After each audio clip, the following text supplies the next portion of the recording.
Hey guys, Brandon Johnson here again, and thanks for joining me. Today we're taking a look at how to create an effective bluegrass solo over a 1-4-5 chord progression. This chord progression is probably the most common chord progression across all musical styles.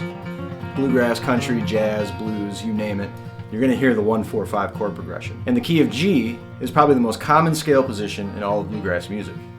So what we're going to do today is we're going to learn how to create an effective bluegrass solo in the key of G using one scale, the G major scale. And I'm going to talk about the techniques that I use to simplify this process so that when somebody throws a solo to me, I have a starting point and a way to create an effective solo. So I hope you enjoy this one, and let's check it out.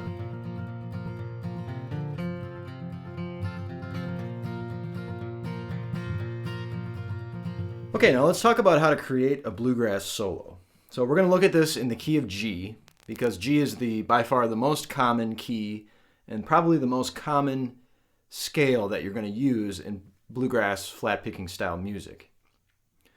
So let's use the 1-4-5 chord progression as an example. So the 1-4-5 chord progression is a standard blues and also pop music and country and bluegrass.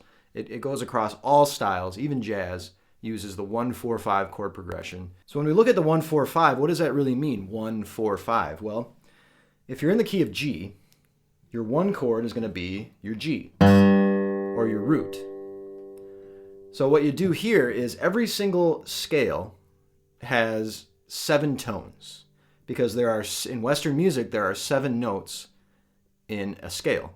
So if we're in the key of G, those 7 notes are 1, 2, 3, 4, 5, 6, 7. And then the 8th note is going to be your root again. So it goes back to 1 after the 7th. So when we say a 1-4-5 chord progression, we're simply going to count these scale tones. So the 1 is going to be the G. So that's going to be your first chord in the 1-4-5 chord progression. The second chord, the 4 chord, all we have to do is count to the 4th scale tone. So it's going to be 1, 2, 3, 4. And that's a C note.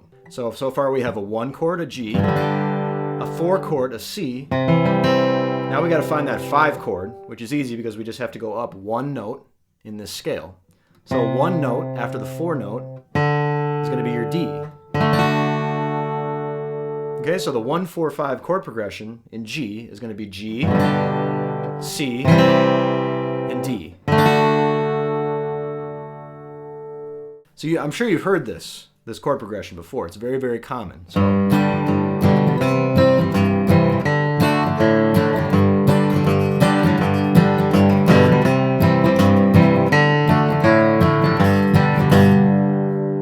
So let's use this simple chord progression as an example.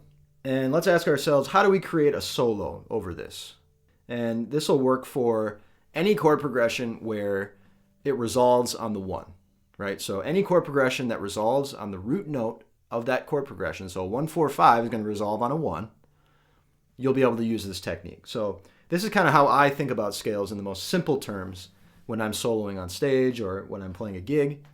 So if I'm playing a 1-4-5 chord progression, the first scale I'm going to go to is going to be a G scale, right off the bat. So you're going to want to solo over this chord progression using the G major scale. So the G major scale looks like this.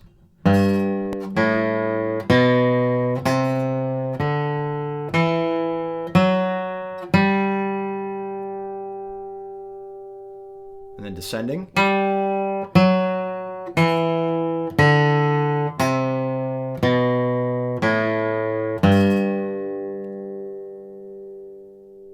Okay, so that's your G major scale. Now, if we're soloing over, let's say you just know that one scale, right? And you want to solo over this 1-4-5 chord progression. Well, you can actually use that one scale over all 3 of these chords in this progression, over the 1 chord, the 4 chord, and the 5 chord. And the reason that works is because the chord progression resolves on the 1. It resolves on the G chord. So the ear is always kind of hearing that G. It remembers. The ear kind of remembers that you started on a G chord, and the song is in the key of G. And the reason that people say that the song is in the key of G, and that's a huge clue to you. That's That's a clue on a number of fronts. Number one, it's a clue to what the first chord is and where the starting point for the progression is, so you know where to capo up. Let's say somebody says the song's in the key of G. Well, you know you don't have to use a capo because you just start right here in the key of G.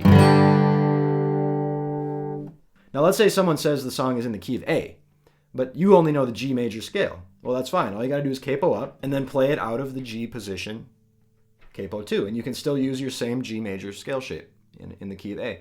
Same goes for the key of B. Okay, so let's look at soloing over this 1-4-5 chord progression using only the G scale. 1, 2, 3, 4, 2, 2, 3, 4.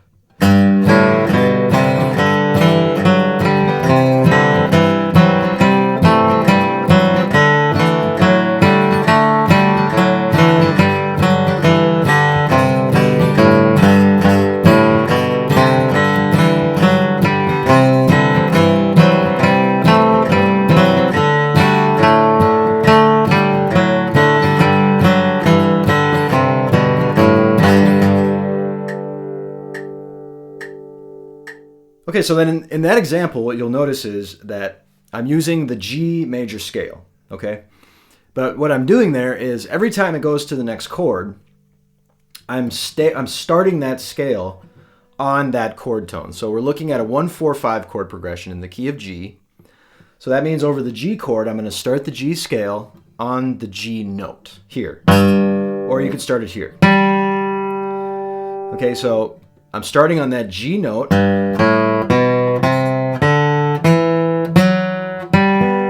All the way up the scale, all the way up the G major scale. And then when that C chord comes along, that 4 chord, we're going to start on the C note this time. We're still going to play the G major scale.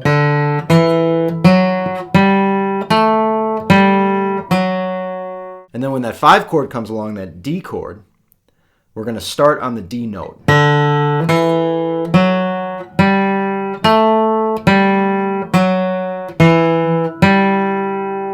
Resolves on the 1, we're going to go back to that G note, and we're going to keep playing that G major scale.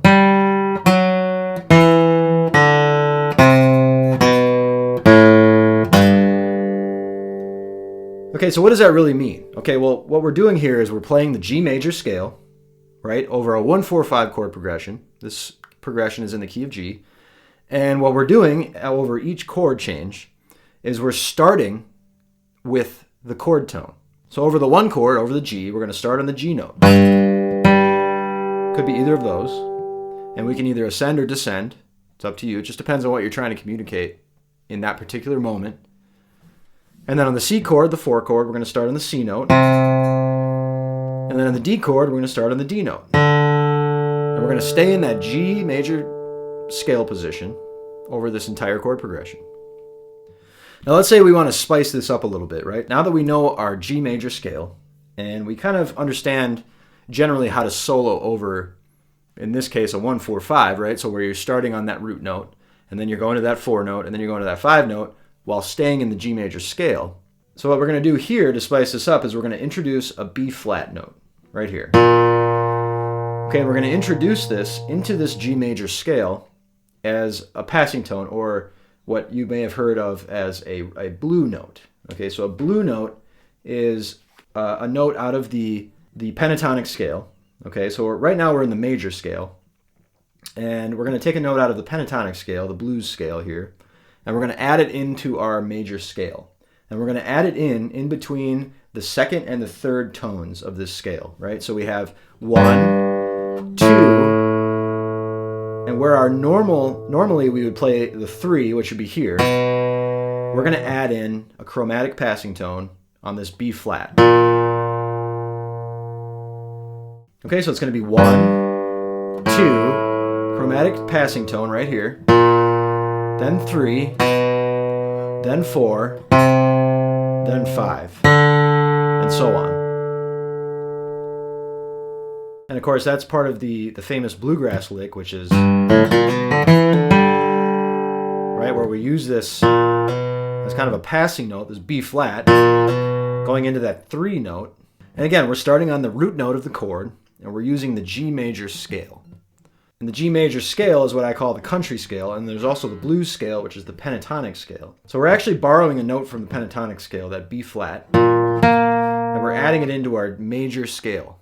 So we're adding in the B flat from the pentatonic scale into the country scale to give it just a little bit of a bluesy feel while still staying in that major country feel.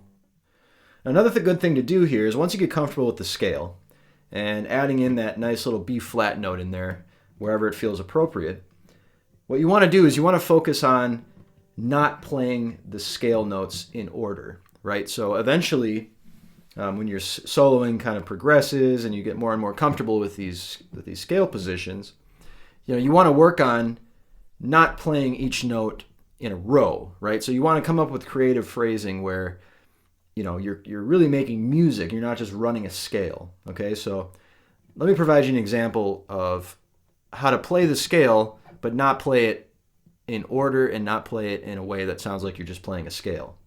1, 2, 3, 4, 2, 2, 3, 4.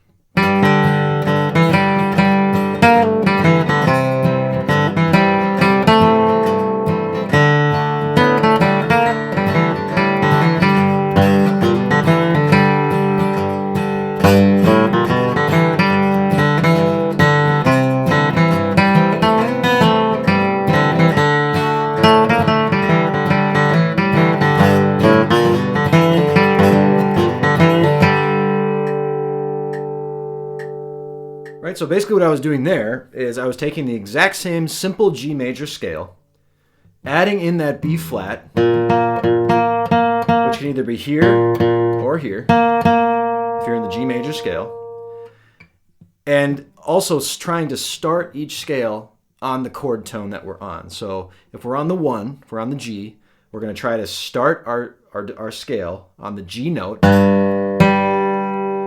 And then if we're on the C, the 4 chord, we're going to try to start our scale on the C. And then if we're on the 5 chord, the D, we're going to try to start our scale on the D. And we can still use those same ideas, those same concepts all together, right? So we're kind of combining these 3 concepts. The 3 concepts are the G major scale over the 1, 4, 5 chord progression, starting the scale on the chord tone that you're on, so the 1, the 4, or the 5. And then the third concept is that introducing that B flat note into the G major scale. So if you work on putting those 3 things together and practicing those things, what you'll find is that you're going to be able to create effective solos, right? Even over different chord progressions that are not 1, 4, 5s. You can take this understanding and this concept and you can apply it to other chord progressions.